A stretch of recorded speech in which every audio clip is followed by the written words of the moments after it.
That's one of the questions I'm going to ask you in a moment. Okay, how Great. do we enforce this, and in what way do we enforce this moral law the same way we enforce other moral laws?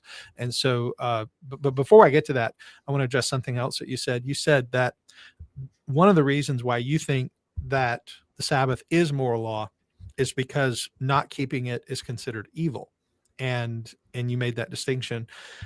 But is it not also said to be evil when the people of God did not keep the ceremonial laws of God? I mean, would we not say that what Nadab and Abihu did was evil in the Yes. eyes of God, and that was a ceremonial thing? It was, they brought strange fire before the Lord. So is that not somewhat of a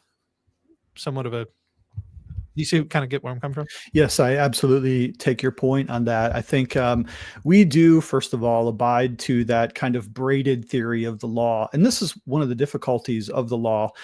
John Frame, who was one of my professors, he sometimes kicks against the goads of Reformed theology a little bit. He has particular exceptions to the confessions and things like that.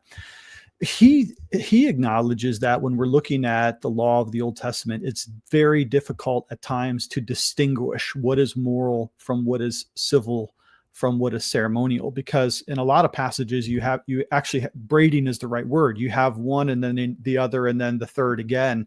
So it's hard to untangle. And even those of us who subscribe to the confession and acknowledge the distinction between moral, ceremonial, and civil, we're not always the best at picking out any one hair in the rope, one strand in the rope, and saying this belongs to this.